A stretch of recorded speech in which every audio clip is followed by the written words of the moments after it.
Ho! Germain, bonne année. Bonjour Antoine, bonne et heureuse année 2021 à toi. Et je prédis ceci, dans quelques minutes, on apprendra que nous sommes en confinement, ce qui adonne bien parce qu'on est déjà en confinement dans mon garage, dans ma grosse brune. Et les gens ne le voient pas, mais tu portes déjà tes pantoufles très confortablement. Ben, tu peux d'ailleurs nous les montrer. On est rendu à une trentaine d'épisodes, là, donc je me mets à mon aise. Et ce sont des petits mocassins, hein, sont vraiment beaux. J'espère qu'on ne m'attaquera pas de faire de l'appropriation culturelle parce que j'aime beaucoup ces petits mocassins. Parfait, excellent.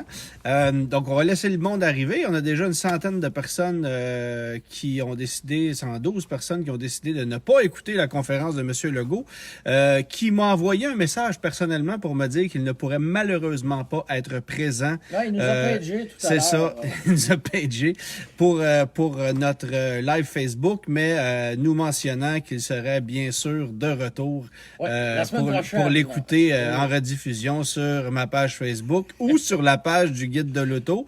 Il m'a mentionné de mentionner les deux pages, très important, parce qu'il ne voulait pas faire de discrimination. Donc, c'est parfait. Alors, salutations à M. Legault qui... Je pense que c'est pas une annonce facile qu'il est en train de faire. Non, c'est ça. Fait qu'on va l'excuser. On va l'excuser. On s'entend là-dessus. D'ailleurs, ça joue-tu, là? Jour, là, c'est à coup de 60, à coup de 50 de plus. Ah. Et ça fait mal au réseau de la santé. Et c'est le nerf de la guerre. Parce que si on veut gagner la guerre contre le virus, ben, il faut qu'il y ait des bras. Et si le réseau hospitalier est débordé et qu'il n'y a pas suffisamment de personnel... C'est pas lui qui parle, là. Non, mais en fait, je vous invite à l'écouter plus tard, parce que ce qui est important, c'est ce que nous, on fait, on le sait, hein? Ben oui, hein, l'automobile, c'est vraiment... Bon, il faut bien se divertir un peu, puis on sait ce qu'on va annoncer, puis on a décidé de quand même conserver notre live à la même heure. Merci à Fred Gilbert qui nous dit bonne année. Salutations à tout le monde. Déjà 300 personnes qui sont avec nous. Ouais, on a décidé de garder notre live à 5 heures parce que c'est désormais la tradition, puis les gens peuvent le réécouter un peu plus tard ou écouter les deux de façon simultanée. Je sais que c'est important ce que M. Legault est en train d'annoncer, puis c'est pas évident, mais d'un autre côté, faut se divertir, puis on a dit, ben on changera pas nos traditions pour ça. De toute façon, on est un modèle de confinement de par le fait que tu t'assois dans la troisième banquette. C'est une conséquence au confinement. Oui, exactement. Sans confinement, on n'aurait jamais pensé à s'asseoir. On ne se serait jamais grosse brunée comme ça. Non, merci pour les étoiles. On ne serait pas assis si éloigné. Non, exactement. Je m'ennuie de la bonne époque où j'ai pu gagner la deuxième rangée, mais ça fait déjà longtemps. Et je te confirme que tu vas la regarder pour encore quelques semaines sans même pouvoir y toucher. Et je te watch parce que si tu t'étires le bras, je vais t'avertir. OK, hein? C'est bon. Je reste de mon bord du bras. Bon, il y a Guillaume de France qui nous écoute. Salutations. Mylène qui est avec nous. Bonne année les boys. C'est le fun. Il y a plein de monde. Alors, je vais commencer d'abord par mentionner aux gens que peut-être que les gens ne le savent pas tous, mais chaque semaine, on fait une émission sur Cube Radio, une émission du Guide de l'auto. Et la dernière qu'on a enregistrée... un spécial de 2 heures. Oui, c'était un spécial de 2 heures qui relatait, dans le fond, qui mettait en lumière les entrevues les plus populaires qu'on a écoutées, qu'on a enregistrées au cours de l'année complète. Et on a aussi fait une entrevue à la fois avec Michel Barrette et avec... il y a un peu, ça m'interpelle. Antoine Descoteaux, Datsun Québec, fais ta demande, Antoine, c'est gratuit. Bon, on va aller voir ça, Datsun Québec. Tout à l'heure de la Datsun. Oui, absolument, je vais revenir avec ça. Alors oui, on a fait une entrevue avec Jacques Duval et avec Michel Barrette, que je vous invite à aller écouter en balado sur le site de Cube Radio. Dans l'onglet Guide de l'auto, vous allez retrouver ça. Et on est là chaque semaine. Vous pouvez télécharger ça chaque semaine, chaque week-end, à partir du samedi 10h. Il y a une nouvelle émission qui est disponible, qu'on enregistre une journée d'avant, parce que Germain m'a dit qu'il ne voulait pas travailler le samedi. Non, c'est pas ça que j'ai dit. C'est pas ça que j'ai dit. C'est les studios qui sont pas disponibles. C'est ça. Alors, en fait, l'employé responsable de peser sur Record n'est pas présent le samedi. Alors, c'est une chose correcte, parce qu'il travaille les 5 autres journées de la semaine. C'est ça, exactement. Alors, Alors, ça, je veux aussi vous mentionner que j'ai ma page YouTube, que vous connaissez peut-être pas, mais sur laquelle il y a plus de 250 vidéos maintenant que vous pouvez aller visionner. Et j'en ajoute à peu près chaque semaine depuis les derniers mois parce que, évidemment, la COVID m'a permis de faire davantage de contenu et d'aller le partager sur ma page YouTube. Alors, c'est Otto Joubert sur YouTube, tout simplement. Je vous invite à aller voir ça. Et on a l'impression que YouTube, c'est une plateforme surtout pour une clientèle anglophone, donc d'y retrouver du contenu journalistique automobile québécois. Franchement, là, tu vois, l'auditoire commence à baisser parce que j'ai l'impression qu'il y a M. Legault qui... C'est correct, ils vont revenir plus tard. Oui. En pleurant. On va être encore là. En pleurant. Ouais, c'est ça. Ah oui, ça baisse drastiquement. Ben, salutations, M. Legault. Question quiz, vas-y donc, mon Germain. Oui, effectivement. Donc, quelle était la voiture du personnage de Gérard dans le film Cruising Bar et dans le film Cruising Bar 2? Parce que beaucoup de gens ont vu le premier, mais peut-être pas tout le monde sait qu'il y en a eu un deuxième. Il est un peu moins passé à l'histoire, on va se le dire. Oui. Donc, mais le personnage de Gérard est présent dans les deux et il conduit deux voitures très différentes dans les deux. Donc, marque et modèle des deux modèles. Marque et modèle des deux voitures. Il y a Mylène qui nous dit que la conférence avec François Legault est commencée, mais qui est plus plate que nous deux, donc elle est restée avec nous. Ben, bonjour Mylène. Mylène, si jamais tu veux l'écouter, Premier ministre, on peut le faire. Responsabilité, je suis pas sûr que ça sonne bien. Sécurité. Non, non, c'est ça. Alors... Mais je suis content parce que j'ai des haut-parleurs à l'arrière. Donc, oui, oui, j'avais pris l'option. Oui. Bon, grosse nouvelle pour débuter l'année en automobile. En fait, on s'attendait à ce que ça arrive parce qu'on l'avait annoncé, mais ça a été officialisé en tout début d'année. C'est la création officielle de Stellantis. Qu'est-ce que ça mange en hiver? On nous avait dévoilé le nom de cette alliance-là entre PSA et FCA. Et là, tranquillement, c'est en train de prendre forme. Et c'est ce qu'on nous a annoncé. Là, on n'avait même pas fini la dinde du jour de l'an, puis c'était déjà annoncé. Chanceux, toi, t'as mangé de la dinde? Non, mais c'était une manière de parler. Oui, d'accord.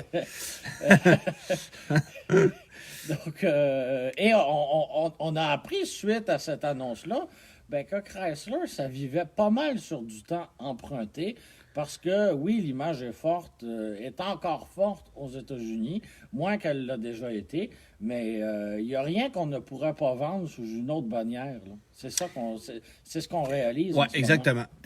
En fait, la Chrysler 300 c'est appelé à disparaître, on s'entend. Une grosse berline américaine, et la voiture est vieillissante, là, c'est en fin de carrière. Chaque année, on pense que c'est la dernière. Donc, elle, on peut carrément l'oublier. Et l'autre véhicule, c'est la Pacifica. Et c'est dérivé, là, mais c'est la famille Pacifica, appelons ça comme ça. Ouais. Donc, c'est tout. C'est tout. Tout simplement. Donc, ramenons ça là, chez Dodge, puis on n'en parle plus. Mais moi, j'ai bien hâte de voir parce que je me souviens, lorsque j'ai assisté au dévoilement de la Pacifica en 2016, je vais toujours me souvenir, j'étais présent en Californie et on nous a remis une casquette avec l'emblème Chrysler. Et c'est là que j'ai découvert que cet emblème-là voulait absolument rien dire. Il n'y avait plus d'association possible, d'appartenance à la marque Chrysler. Ça ne veut plus rien dire. C'est synonyme d'une autre époque, la marque Chrysler. Et là, Stellantis... Je ne porterais pas plus une casquette Buick, là. Non. On s'entend? Non. Surtout considérant que des Buick, c'est des Daewoo modernes. Bon. Mais cela étant dit... Oui, l'image est plus là.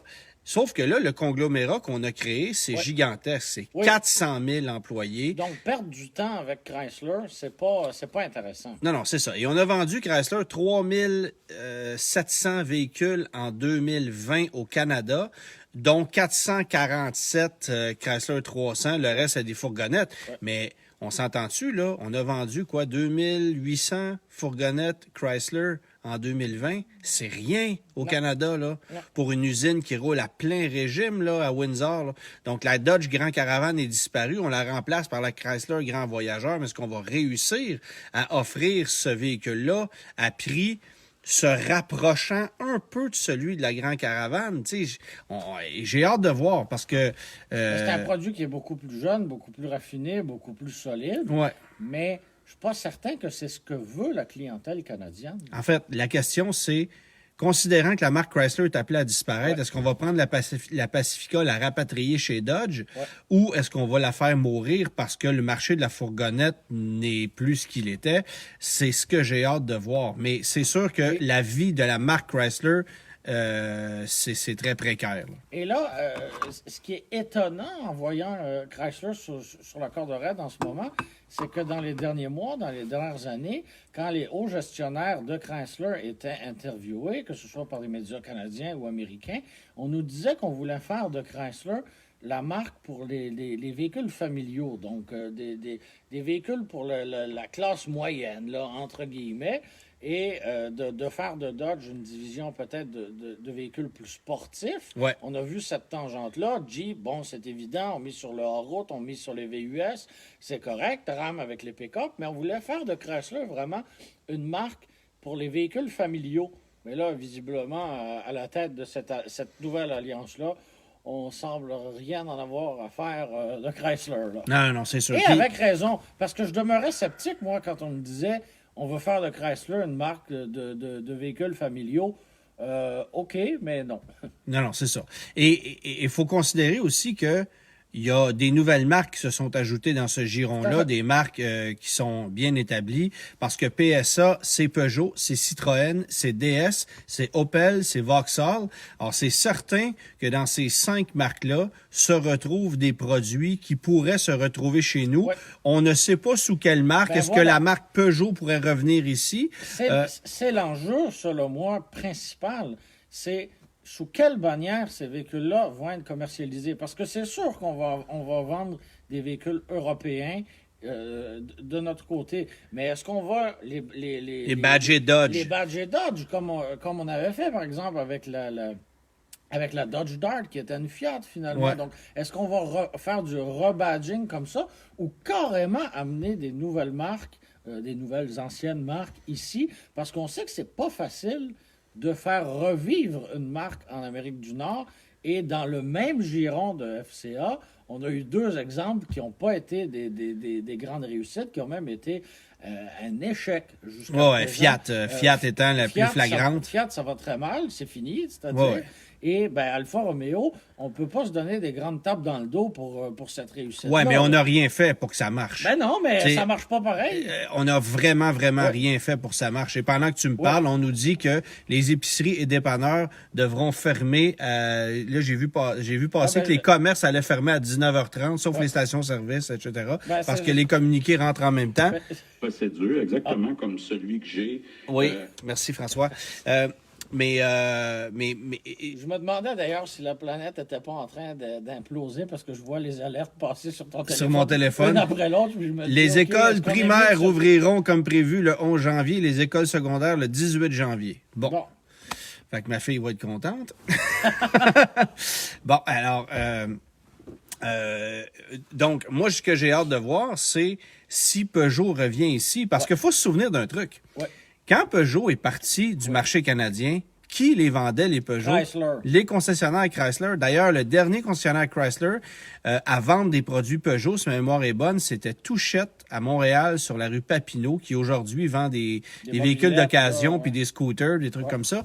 Mais c'était à l'époque un concessionnaire Chrysler qui vendait aussi des Peugeot. Et dans la brochure de 85, si je ne me trompe pas, je l'apporterai pour la semaine prochaine, ce sera la brochure de la semaine, à côté d'un Chrysler Fifth Avenue, qui est probablement un exemple typique de voiture américaine. T'as une 505. Exactement. Ouais. Donc, ça jure complètement. Ouais. Ça fait vraiment... on n'avait pas de place pour mettre une 505. Il y a un carré là, on la met là. La voiture n'est pas du tout mise en évidence. Il y a aucun emphase sur la couverture. Il y a des situations... Ouais, c'est très particulier. Des alliances comme ça donne lieu à des situations cocasses. Ouais. Puis je pense notamment à l'Opel Insignia, qui était vendu chez nous sous le nom de Buick Regal, qui était une voiture General Motors, mais développée initialement pour le marché européen qu'on a amené chez nous.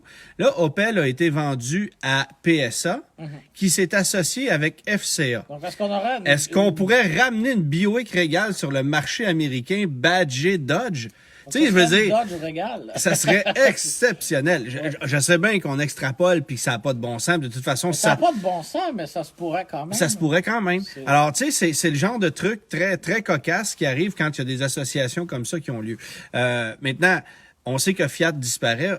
Chrysler est appelé à disparaître aussi. On va mettre les bouchées doubles chez Jeep et chez Ram. Et j'ose croire chez Dodge aussi pour que ces marques-là prennent encore plus d'ampleur. Parce que Ram, ça fonctionne bien. Mais ce qui se vend particulièrement chez Ram encore aujourd'hui, c'est l'ancien Ram 1500. Le Ram qu'on baptise aujourd'hui classique, qui représente presque 50% des ventes de camions Ram. Donc, le nouveau modèle, étant très cher, se vend nettement moins en proportion que les nouveaux Chevrolet, nouveaux GMC, nouveaux F-150. C'est peut-être un problème, mais c'est peut-être parce qu'on les vend cher aussi. Absolument. Et c'est là que quand on a une bannière dédiée au camion, au pick-up, ben d'avoir un camion intermédiaire avec le retour du Dakota, par exemple, là, ça devient intéressant. Oui, sauf qu'en même temps, le Ram classique fait ce travail-là pour l'instant. Pour l'instant. Pour l'instant, c'est ça. Là. On ne vendra pas des vieux Ram indéfiniment. Là. Non, c'est ça. Bon. Les alertes n'arrêtent pas de rentrer. Ah ouais, c'est un après l'autre. L'enfer. Ah, c'est une après l'autre. Je te laisse terminer. Je vais aller me réfugier dans le bunker puis on se reparle dans C'est ça. Bon, on peut parler, grosso modo, on a commencé à recevoir quelques chiffres de vente des différents constructeurs automobiles. On y reviendra la semaine prochaine avec davantage de détails, ça c'est sûr. Moi, j'ai bien hâte de voir quels vont être les résultats, notamment pour Honda, pour Toyota, pour les grands constructeurs. On a reçu ceux de Ford, ceux de Chrysler. Chez Toyota, on s'est contenté de nous dire qu'il y avait... 25% des Toyota vendus en 2020, c'est des hybrides. Oui, donc des véhicules électrifiés, là, c'est le terme à la mode, là. Oui, c'est ça. Effectivement. Donc, c'est quand même une grande part, là. Ce qui n'était pas le cas chez Chrysler. Alors, les centres de ski et les patinoires restent ouverts, mais devront fermer à 19h30 pour ton information. C'est ça. Okay. Exactement. Donc, tu vois, j'ai bien fait de commencer le live de bonne heure. Tu vois? Parce que c'est ça. Il faut fermer ça après. C'est ça. Mais moi, j'ai déjà mes pantoufles. Je suis prête à aller en pyjama. Ah, c'est super. Alors, pour ceux qui n'étaient pas là au début, sachez que Germain porte ses pantoufles. Prière de nous les montrer, s'il vous plaît. Oui. Oui. Non, c'est les joies du télétravail. Oui, exactement. Elles sont pas mal assorties à la voûte. Hein? Hey, j'en profite pour saluer notre ami Bertrand Godin qui vend quelques produits sur son site web. Je vous invite à aller visiter ça et qui m'a fourni cette magnifique bouteille du groupe À l'Infini, qui est l'agence de Bertrand et la mienne aussi. Alors, salutations à Bertrand qui a aussi le nouveau mandat de commenter les courses de formule électrique à partir de la prochaine saison. Alors voilà. Et comme cette bouteille est réutilisable, tu peux l'utiliser à l'infini. OK. Oui. Super. Donc, tu veux parler un peu de ta Datsun? Ah, ben là, on parlait de chiffre de vente. Oui, écoute, de chiffre de vente. on va parler je vais revenir de la Datsun après. Oui. Alors, Tesla, 36% d'augmentation de vente en deux. Il y a Fred Gilbert qui dit que tes pantoufles sont assorties à la voiture. C'est très bien. 36% d'augmentation de vente en 2020 alors que le marché est en baisse d'au moins 20%. 500 000 véhicules vendus à l'échelle planétaire, on s'entend. On ouvre une usine prochainement en Chine, une deuxième usine aux États-Unis. On ne fournit pas à la demande. En fait, c'est la folie furieuse. Ça roule. Et l'action a monté à un point tel que ça vaut plus de 700 milliards de dollars l'entreprise Tesla actuellement, à 70 milliards de Facebook. Voilà. Je le sais que c'est une grosse bulle. Ça n'a aucun bon sens. C'est une bulle qui ne cesse de croître quand même. C'est ça, exactement. Et avec toutes les promesses qu'on a faites du côté de chez Tesla, ce qui inclut l'arrivée prochaine d'une voiture électrique sous la barre des 25 000 américains. Et si on prend la tangente du transport lourd aussi, parce qu'on nous promet aussi... Oui, le semi-remorque, la voiture sport... Donc, si la gamme devient franchement étendue, il y aurait quelque chose à faire de bien avec ça, là.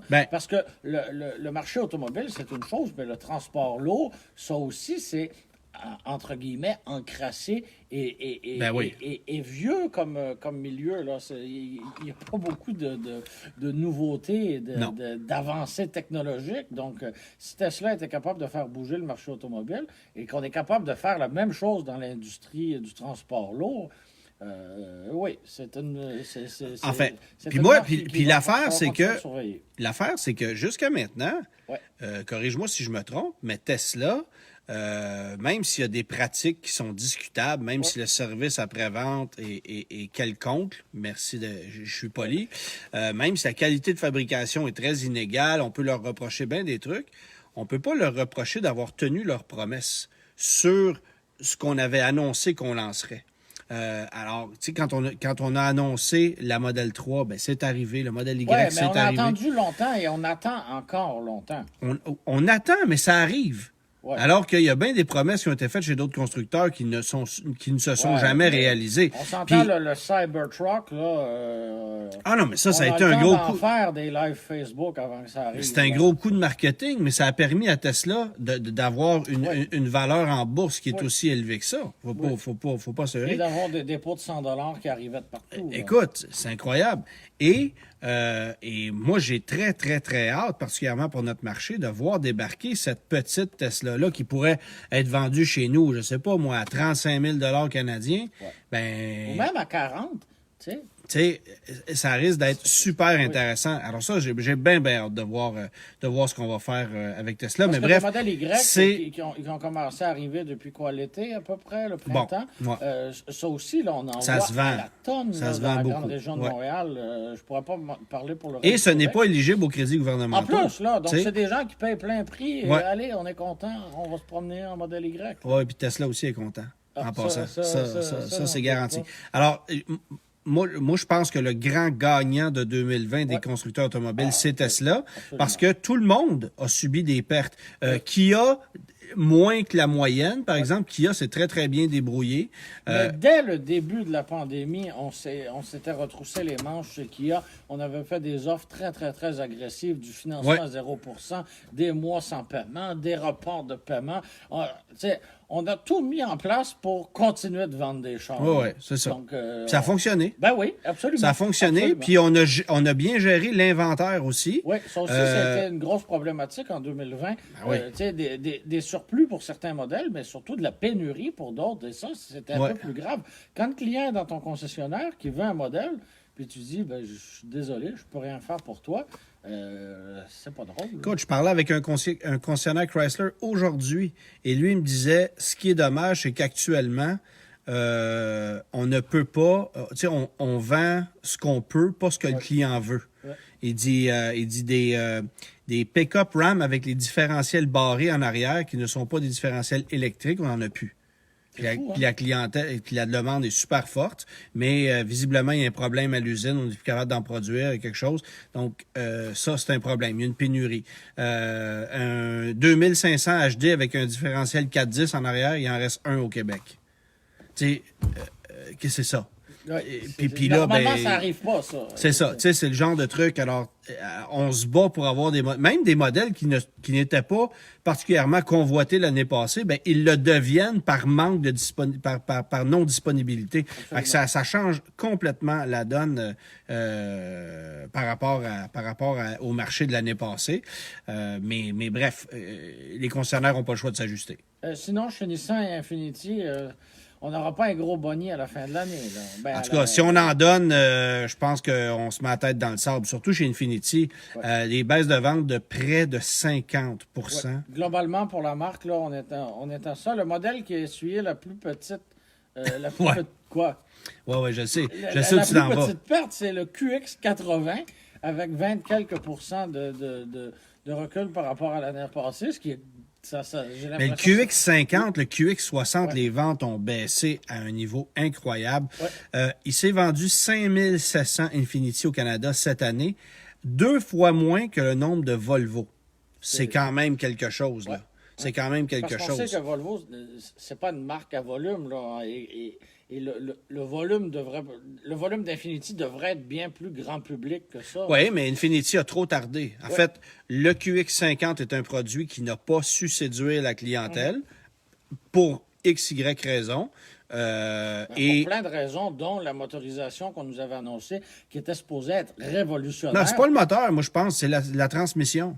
La transmission ne fait pas le travail. C'est l'assemblage de tout ça. Et moi, j'ajouterais un truc. La compression variable, là, c'est bien beau en théorie, là, mais en pratique, ça change absolument rien. Ça change pas grand-chose. Ça fait plus de blabla et de choses, de flafla qui vont briser probablement, qui vont être chers à entretenir, que pour de l'économie en ce moment, de l'économie d'essence en ce moment et de la puissance en ce moment. Ça donne rien. Mais si tu veux mon avis, c'est un moteur qu'on va retrouver dans plusieurs futurs produits de la marque. Donc, autrement dit, le prochain Murano risque d'être équipé de ce moteur-là. Aux États-Unis, l'Altima peut recevoir ce moteur-là. Ça va remplacer les traditionnels V6. Oui, absolument. Mais c'est pas un mauvais moteur, mais c'est pas un moteur aussi révolutionnaire que ce à quoi on s'attendait. Par contre, c'est la CVT dans ce véhicule-là qui est un problème, à mon avis. Et aussi le fait que les concessionnaires Infiniti, écoute, c'est peut-être pas vrai pour tout le monde, mais moi, j'ai vu des pubs passer au fil des derniers mois là, où on liquide des véhicules à 300 ou 499 $ par mois sur 27 mois à des promotions. Tu as l'impression de te retrouver justement chez Hyundai, là. Ouais. Alors, il est où le prestige de la marque? Il y en a plus. Les cours sont pleines, puis personne n'en achète. Mais voilà. Fait qu'on a mal géré l'inventaire. T'as pas le choix de les donner, là. T'as pas le choix de les donner, mais c'est parce que ça, il y a des district sales managers, autrement dit, il y a des directeurs de zone qui ont décidé de bourrer les cours des concessionnaires parce qu'il y avait de la pression qui venait de chez Infiniti Canada. Puis on a rempli les cours en disant, regarde, vous allez vendre ça, vous allez tout faire, mais ce que ça impacte, l'impact que ça a, c'est non seulement sur la valeur du produit, mais sur l'image de la marque aussi, qui perd les quelques... Quand tu as une marque de prestige et tu vends à rabais ton produit... on le voit avec Lincoln. Voilà. On le voit avec Lincoln, on le voit avec... Mais Infiniti a besoin... C'est plus le produit le problème, là. C'est l'image de la marque. Ouais. Moi, je n'ai aucun... je ne vois aucune plus-value, personnellement, dans le fait de rouler en Infiniti plutôt qu'en Nissan. Ça ne change rien à ma vie. Ouais. Oui, rouler en Audi versus en Volkswagen, c'est plus prestigieux. Tu le vois tout de suite.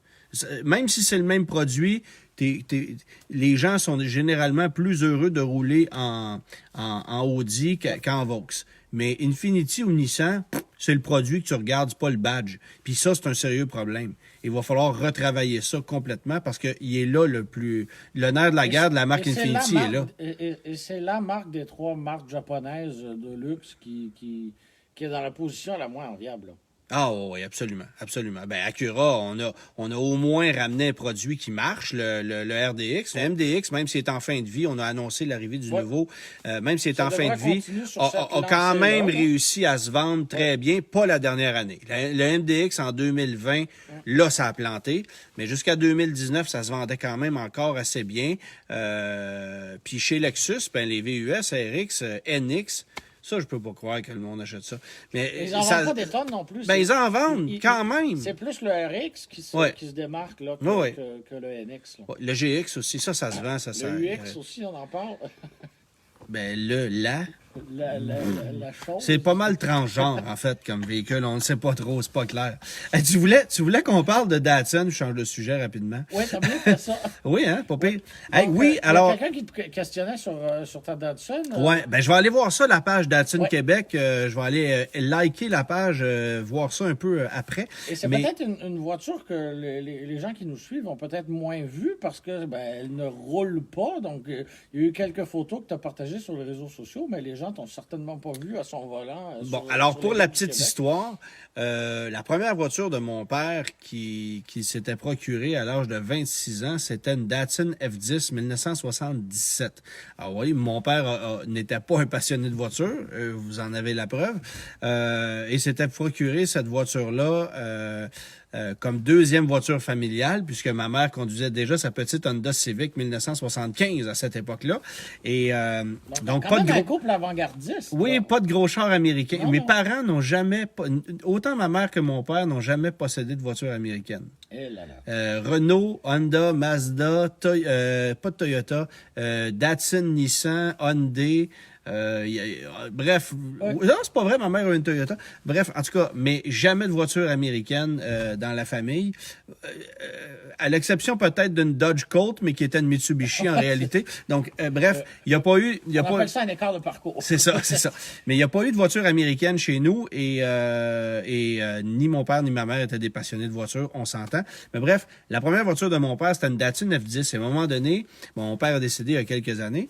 Et à un moment donné, je me suis mis à faire des recherches. J'aimerais donc ça retrouver une Datsun F10 parce que j'ai quand même des souvenirs de cette voiture-là qu'il a gardée jusqu'en 1984, quand j'étais jeune, donc j'avais 7 ans.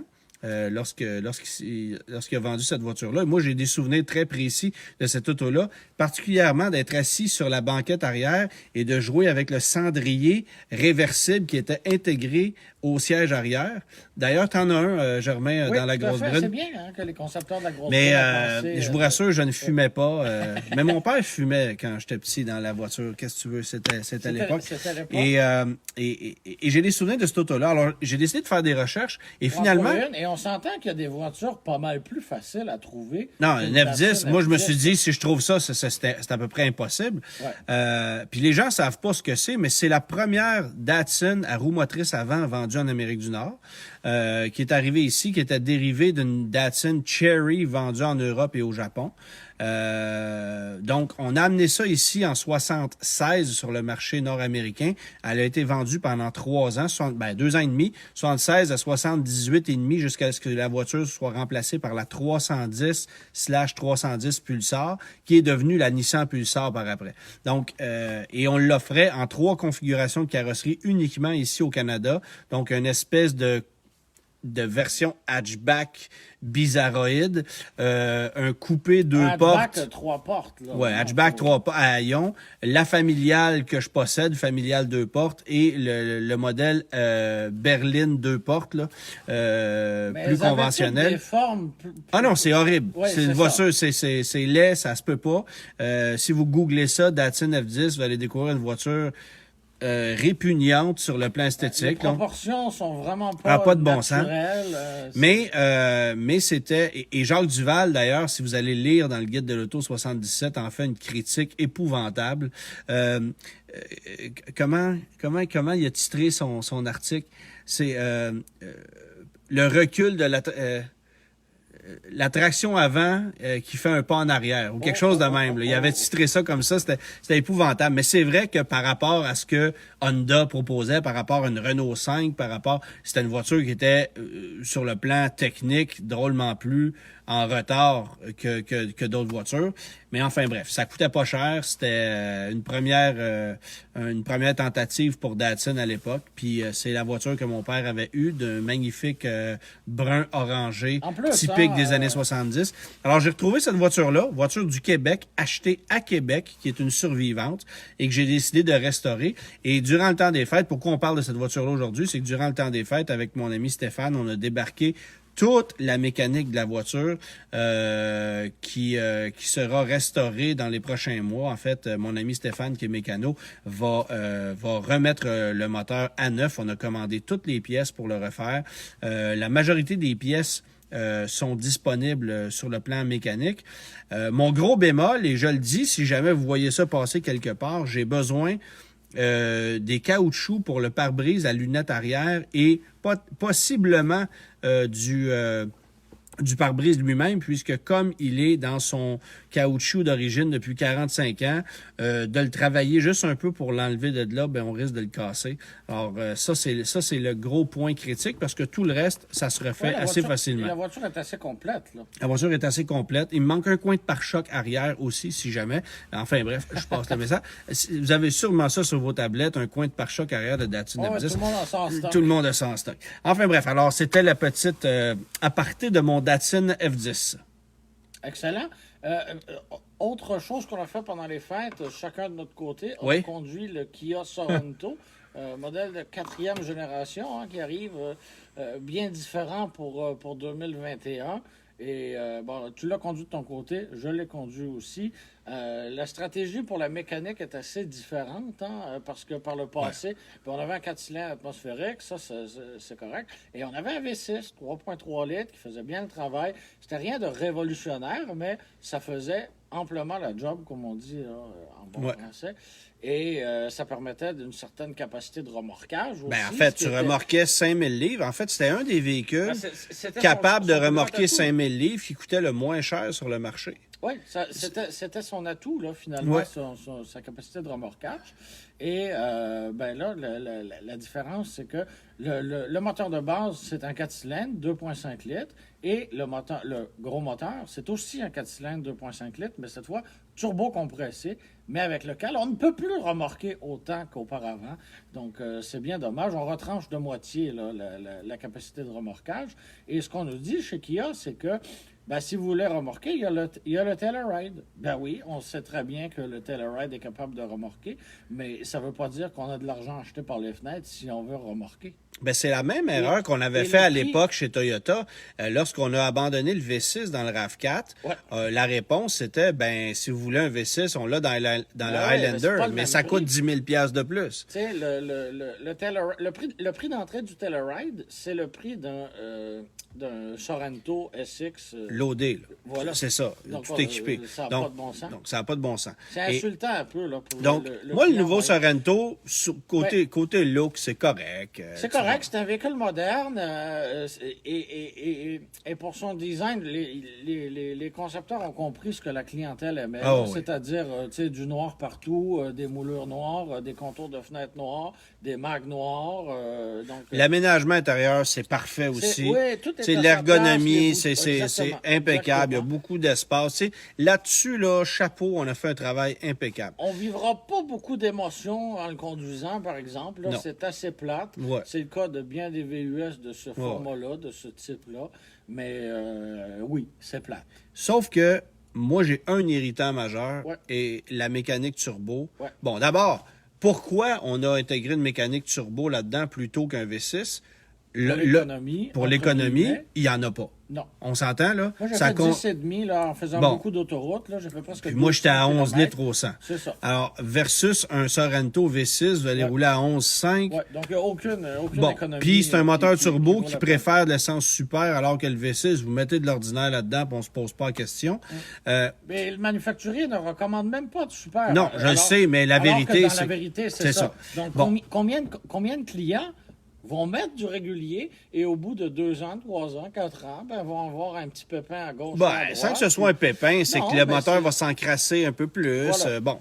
Et le V6 de 3,3 litres, il n'y en avait pas de problème. Ah, ça roulait, c'était une mécanique extraordinaire. Mais l'autre point qui me fatigue, c'est que donc tu as moins de puissance. Oui, tu as du punch lorsque tu as besoin de reprise sur autoroute. Là-dessus, j'y donne, ça décolle. Oui, c'est pas lent. Là, non, c'est pas lent. C'est une mécanique qui a quand même une certaine puissance. Le problème que j'ai, tu le sais, Germain, je vis dans un quartier résidentiel où j'ai 18 stops à faire avant d'arriver chez moi, dans une distance de 2 km. Il y a un système démarrage-arrêt sur ce véhicule-là. OK? Alors, disons que tu arrives à un feu de circulation. OK? Feu rouge, tu t'immobilises, le moteur s'éteint. Au moment où le moteur se remet en marche parce que tu relâches la pédale de frein pour accélérer, il y a un délai d'une demi-seconde avant que le moteur se mette en marche. Un délai plus court que pour d'autres véhicules, mentionnons-le, mais il y a un délai quand même. Mais ensuite, tu appuies sur l'accélérateur. Ouais. OK? Moi, j'ai fait l'exercice, là. Tu donnes un coup avec ton pied sur l'accélérateur. Toc, toc, tu le relâches, le véhicule bouge même pas, tu n'entends même pas le moteur monter en régime. Rien. Pas de son, pas d'image. Rien. Et là, tu tiens l'accélérateur plus longtemps. Là, la mécanique réagit. Et après ça, tu as un deuxième délai pour la turbocompression pour que le punch embarque. Alors, quand tu cumules le délai du système arrêt-démarrage, le délai du potentiomètre de pédale, le temps que ça se mette en marche, plus la turbocompression, c'est tellement long là, que c'est un irritant épouvantable. Et pour moi, c'est un deal breaker. Je ne l'achèterai pas pour ça. Et je veux dire, moi, là, j'aime ça effleurer un accélérateur et que ça réponde instantanément. Et c'est un point qui m'agace dans plusieurs produits Volkswagen, Audi, Porsche. Le délai à l'accélération est achalant. C'est vrai chez Mercedes aussi, un peu moins chez BMW. Chez Mercedes, c'est terrible. Là. Ouais. Mais évidemment, avec les voitures modernes, on le voit un peu plus que par le passé. Puis à l'opposé, un véhicule que j'ai conduit tout récemment qui répond, mais mes amis, instantanément, c'est un Mitsubishi Outlander avec un moteur V6. Ça, tu chatouilles l'accélérateur, ne serait-ce qu'un peu, toc, ça répond tout de suite. Vieille technologie, mais ça marche. Alors, ce qu'on a fait dans le cas du Kia, probablement que c'est une programmation.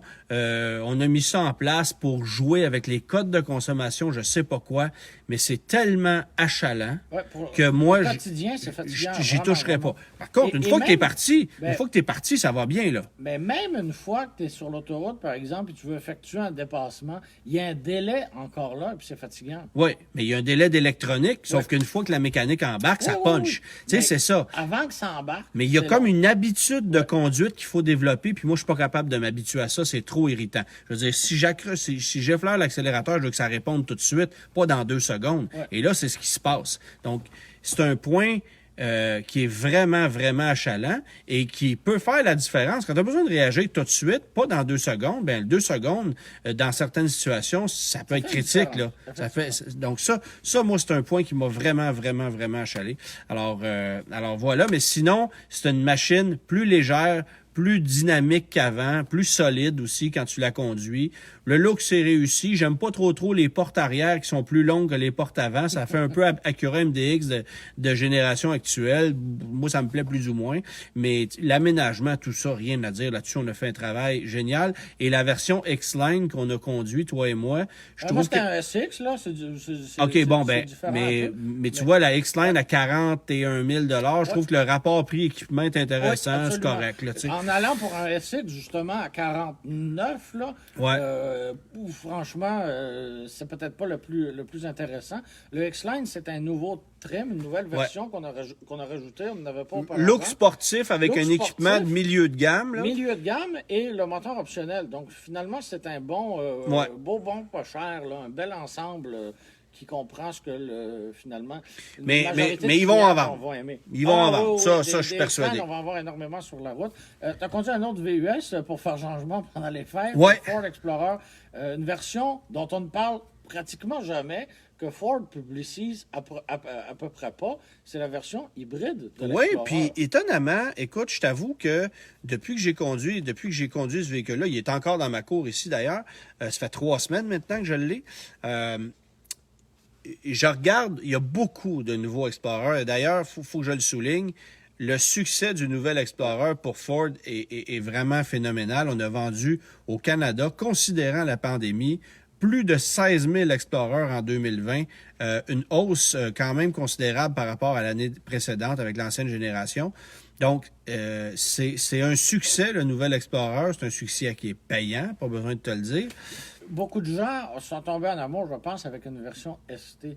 Donc, le côté performance. Donc, même si on a un gros VUS pour trimballer une famille nombreuse, ben on peut avoir quelque chose qui a l'air sportif. Moi, je suis qui punch, là. Ouais. Moi, j'ai pas eu de coup de cœur pour ce véhicule-là. Là, on en a déjà parlé, mais visiblement, beaucoup Puis de moi, j'ai un ami personnel qui en a un et qui a tous les problèmes du monde avec. Salutations à Mike au passage. Mais ça n'a pas empêché beaucoup de gens d'en acheter. Non, c'est ça. Mais la version hybride est toujours oubliée. Elle est toujours oubliée. Et honnêtement... Bon, évidemment, moi, quand j'ai vu qu'on arrivait avec un Explorer 4 cylindres, 2.3 litres, 300 chevaux, pour rivaliser avec des Honda Pilot à moteur V6, tout ça, j'ai fait, bon, un 4 cylindres là-dedans, OK, t'as 300 chevaux, mais tu peux pas avoir le rendement. Hein? Et là, je regarde la configuration de l'hybride, qui est un V6 3.3 litres, le moteur de base du F-150 qu'on jumelle avec une hybridation pour une puissance maximale combinée de 318 chevaux. C'est jumelé avec la boîte 10 vitesses. C'est 4 roues motrices, ça remorque 5000 livres. Donc, on combine de la vieille et de la nouvelle technologie. Mais je te dirais que les performances, le rendement, c'est franchement impressionnant et c'est la motorisation qu'on devrait prendre pour la comparer avec les V6 d'un pilote, d'un Highlander, d'un Telluride, par exemple, ces trucs-là. Alors, c'est une mécanique qui, moi, m'a impressionné pour ses performances, son rendement, pour son côté agréable aussi, parce que c'est le fun aussi de conduire en essayant d'optimiser ta conduite pour être en mode électrique le plus souvent possible. Et au final, tu vois, jusqu'à maintenant, j'ai fait 500 km. À peu près 100 km de ces 500 km-là ont été faits en mode électrique. Et considérant les conditions hivernales, j'étais à 11 litres au 100. C'est pas génial comme consommation. Ford annonce une consommation moyenne combinée à 9,6, ce qui est probablement possible de faire dans les conditions estivales, mais en hiver, tu consommes plus. Ça reste quand même beaucoup plus élevé que le seul autre VUS hybride à 3 rangées, qui est le Highlander. Oui, mais la formule est totalement différente. C'est ça. D'abord, le Highlander hybride ne remorque pas 5000 livres, a un 4 cylindres comme mécanique non turbo-compressé. Ça n'a rien à voir au niveau de ce qu'on veut faire avec ça. Puis l'Explorer est un véhicule qui est beaucoup mieux assis sur ses roues. Mais il est plus spacieux aussi, là, l'accès à la 3e rangée, la place, l'aménagement. Plus spacieux, je te dirais pas ça. Parce que on l'avait fait, le match comparatif des VUS. L'accès à la 3e rangée de l'Explorer est quand même mieux que le Highlander. Oui, mais une fois que tu es installé, tu sais, t'as le gros pilier qui est dans ta face, qui te prend beaucoup d'espace, tu te sens pas bien, là. Mais le Highlander, tu peux pas te rendre à la 3e. Ouais, c'est ça. Fait que l'Highlander, moi, ça n'a jamais été un véhicule que j'ai particulièrement aimé. C'est vrai pour la nouvelle génération aussi. Bien qu'on ait des technologies impressionnantes, je trouve que c'est un contre-emploi que d'avoir un véhicule qui manque de frein, qui a une suspension trop molle pour traîner une famille de 5-6 personnes avec une remorque, tout ça, ça marche pas. Alors que l'Explorer, il est bien assis sur ses roues. On n'aura jamais de problème avec ça, que ça va garder une valeur de revente probablement exceptionnelle meilleure que la concurrence. Donc, tu sais, ça peut être hésitant pour ça. Alors que c'est pas nécessairement le cas chez Ford, c'est très inégal au niveau de la fiabilité. Mais l'hybride, moi, j'ai beaucoup aimé. C'est sûr que ça consomme plus que ce à quoi on s'attendrait, mais en même temps, ça consomme un peu moins que si vous achetiez un Honda Pilot, un Kia Telluride, etc., qui dans les meilleures conditions vont rouler à ce que le Ford annonce comme cote moyenne. Donc, nous, dans nos tests, en été, sur des belles routes, on avait roulé à du 9,5, 10 litres au 100. Puis c'est ce que Ford annonce comme consommation moyenne combinée.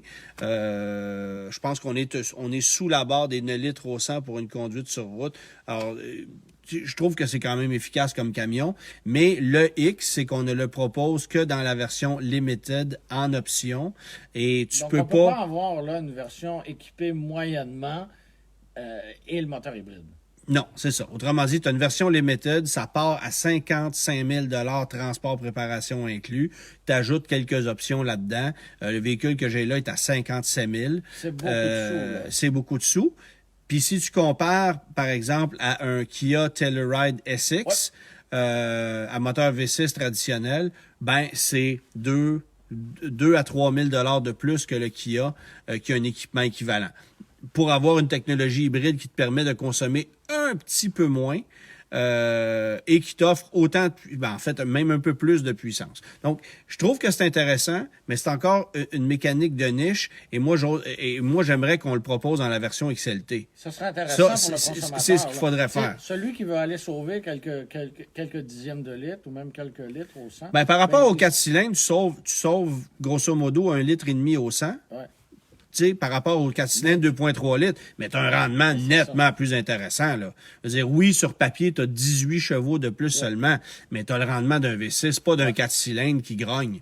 Donc, ça change complètement la donne aussi. Donc, pour celui qui veut peut-être, qui aimerait avoir une économie de carburant, ben, il y aurait peut-être une opportunité pour Ford d'offrir une version pour ceux qui veulent aussi économiser à l'achat. Oui, c'est ça. Mais pour ceux qui s'attendaient à avoir un Explorer qui ferait 7 litres au 100, ben oubliez ça, là, on n'est pas là du tout. C'était pas... Il n'y a pas de miracle à faire côté consommation chez Ford, malheureusement. C'est toujours... Quoi qu'on a réussi quelque chose de très bien avec l'Escape hybride. Oui. C'est juste qu'on n'en vend pas. On n'en vend pas.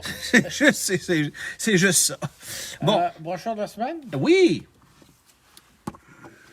Une voiture typiquement québécoise dans son approche. La Tercel, mais la Tercel 99, la dernière année de commercialisation de cette voiture-là, avant qu'on nous arrive avec l'horrible Eco 2000. Et c'est drôle, hein? Elles étaient toutes comme ça. Hein, des Tercel bleues ou vert forêt. Il y en a-tu une vert forêt dans la brochure? Je pense qu'on ne l'a même pas mis. On était tanné de l'avoir même chez Toyota. On l'a mis en blanc, en rouge, en bleu. 2 portes, 4 portes. C'est que tous les consommateurs l'ont acheté en vert. Mais ouais, c'est ça. Et vous voyez ici, c'est la palette de couleurs. Donc le vert Sierra Green Mica. Alors c'était ça la couleur. Et c'est carrément une voiture emblématique pour le Québec. Ben oui. Là, écoute, c'était tellement une voiture boudée ou ridicule aux yeux des Américains qu'on s'en moquait de la Tercel. Si tu te souviens bien, dans le film American Pie, dans le film American Pie, il y a un jeune qui essaye d'aller cruiser une fille et c'est un loser incroyable et il utilise comme argument qui est en train de se magasiner une Tercel pour être un gars... Mais tu sais, donc il prend l'image de la Tercel aux yeux des Américains, c'est une voiture encore plus loser que de rouler, je sais pas moi, dans une Ford Festiva. Là. C'était vraiment... Rien de glamour. Non, l'antithèse de la glamour. Alors qu'ici au Québec... Mais c'est ça, au Québec, on avait compris que c'était une excellente voiture, une voiture qui était increvable. Qui était devenue même cool.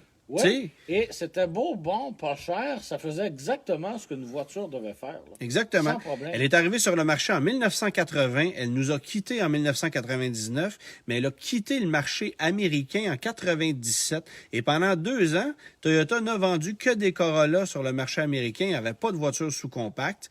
Et on est arrivé en 2000 avec une Eco Berlin. Cette voiture-là avait été développée pour le marché américain, basée sur la Yaris qui était vendue au Japon et en Europe. C'était une voiture horrible, instable, bon, fiable là, en termes de... Mais beaucoup moins... dans le milieu. Beaucoup moins durable qu'une Tercel parce que les structures rouillaient plus rapidement les premières années.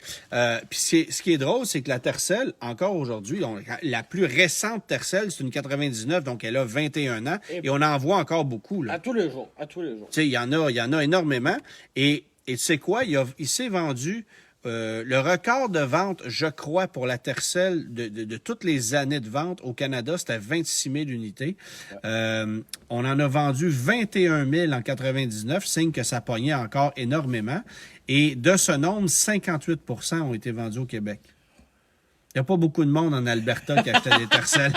Non, c'était pas mal mieux, hein? pas mal plus conçu pour le et côté technique, là, c'est un petit moteur de 93 chevaux, si ma mémoire est bonne, exactement. 1,5 litres, 93 chevaux, 100 livres de coupe, 5 vitesses manuelles, 4 vitesses. Il n'y avait rien là-dedans. C'était très, très simple. Oui, exactement. Mais, c'est encore vivant aujourd'hui. Puis on avait essayé en 96, 97 de faire des versions sportives. Tu te souviens de la XS avec des kits de jupe, des mags. Sans façon. C'est ça. On est revenu à la base dès 97 avec des versions dénudées, puis c'est ça qui a pogné, c'est ça qui s'est vendu. Il y en avait partout et on en voit encore beaucoup. Les sièges qui avaient des motifs douteux. Hein. Oui, exactement. Ben typique des années 90 là, au niveau du design là. Je t'invite à jeter un œil sur les selleries des Lada de 1992-13. C'était quelque chose. Ben ça ressemblait honnêtement. Ça ressemblait. Mais de Lada, on pouvait s'y attendre. Ouais, c'est ça. Bon, vas-y donc avec quelques questions. Oui, donc on a Élise qui prévoit acheter une Subaru Crosstrek 2021. Elle se demande si c'est un véhicule fiable. Excuse-moi, c'est parce que je lisais le commentaire de Joël qui est impressionné par le fait que je connaissais la puissance avant de checker la brochure. Ouais, c'est parce que j'ai un disque dur qui enregistre des informations comme ça, non pertinentes. Oui, c'est ça, mais c'est ça. Ça fait partie de mon personnage. Alors, ta question, c'est quoi? Excuse-moi, répète. C'était Élise qui demandait. Elle est sur le point d'acheter un Subaru Crosstrek 2021 et elle se demande si c'est un véhicule fiable. Presque aussi fiable que la Tercel. En fait, je ne sais pas si on va avoir beaucoup de cross-track Je sais pas. dans 20 ans qui vont rouler. Tout comme la Tercel, c'est un véhicule très populaire au Québec et absolument adapté au Québec aussi. C'est une voie, j'appelle ça l'Auto-Québec. Ça, c'est la bagnole parfaite pour nos besoins ici. Fiable, frugale, efficace, capable de rouler sur n'importe quel chemin. Format pratique, voilà. C'est ça. Maniable, puis surtout depuis qu'on l'a redessiné, depuis 2018, je trouve que le nouveau châssis fait toute la différence. Ça vaut la peine vraiment de prendre le volant d'une 2017 et ensuite d'une 2018 pour voir que c'est deux voitures complètement différentes sur le plan dynamique. C'est pas une bombe. Moi, j'aime beaucoup le fait qu'on a mis le moteur 2.5 en option cette année. Je veux dire, beaucoup de gens se plaignaient que c'était un veau, que c'est pas puissant, là. Non, c'est ça. Ça avance pas vraiment. Mais là, en mettant le 2.5, ben, on ferme le clapet à tous ces chialeux-là. Oui, mais en même temps, c'est un moteur optionnel, puis il faut payer. Plus cher, là. C'est ça. ça. Pas de 30 000 là. C'est ça. Je me trompe pas. Puis je pense que c'est un moteur qui est payé chez Subaru. Ça Tout à fait comme un peu longtemps qu'on le propose. Tout à fait. Mais oui, allez-y, sans problème. Bon, c'est très clair. On a Mohamed qui hésite entre un Acura RDX S-Spec 2019 et un Audi Q5 S-Line. S-Line, Ouais. Évidemment, 2018. Moi, je veux juste apporter un commentaire. Ouais. Qui n'achète pas de S-Line ou de A-Spec? C'est rare. On s'entend, là. Ouais. Tout le monde veut Acura, avoir l'apparence dans la sportive. gamme Acura, là, on a le A-Spec et 3 autres versions. Ouais. Et quoi, Ah 75... oui, on a 3 autres versions. Oui, mais 75-80% des gens achètent le A-Spec. Ouais. Et ça va être encore plus vrai pour la TLX. Ben oui. Sacrez-nous patience avec les versions chromées qui ont l'air des autos des années 90. Ouais. Les gens veulent avoir ce look-là plus sportif. Le MDX, ça a été la même chose. Quand on est arrivé avec la version X-Spec, boum, c'est tout ce qu'on vendait.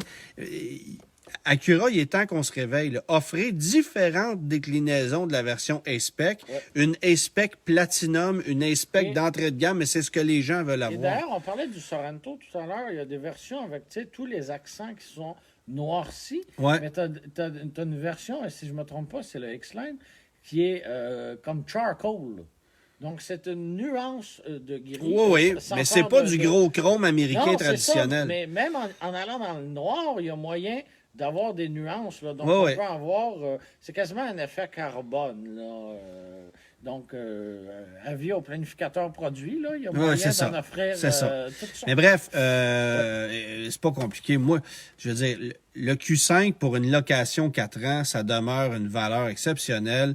Et si vous optez pour une location, un ou l'autre, honnêtement, allez-y vers le Mais là, produit on que vous parle- préférez. Là, on parle de véhicules d'occasion. Dans le cas de l'Audi, un véhicule qui a Ah bon, ouais. 3 ans là, en ce moment. Donc, c'est peut-être un peu moins... Ah, ben, j'irai chez Acura. Ouais. J'irai chez Acura. Parce que les coûts de revient à long terme sont Ouais. beaucoup plus faibles. Parce que l'Acura est plus spacieux aussi.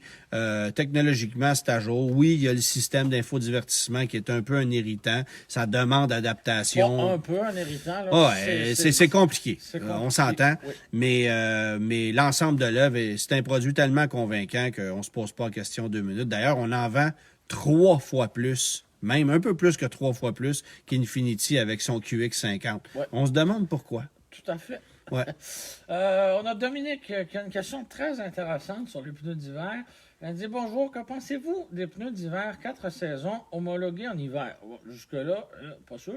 J'ai un autre véhicule fourni par mon OK. travail et ma Mazda 3 GT ne roule que 5 à 6 000 km par année. Mes pneus d'été achèvent et je me demandais si dans mon cas, ça pourrait être une bonne option.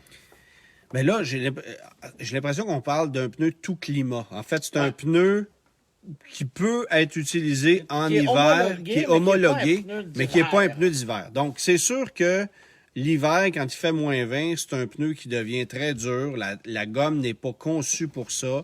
Vous n'aurez pas la maniabilité, la distance de freinage réduite. Vous n'aurez pas les performances d'un authentique pneu d'hiver.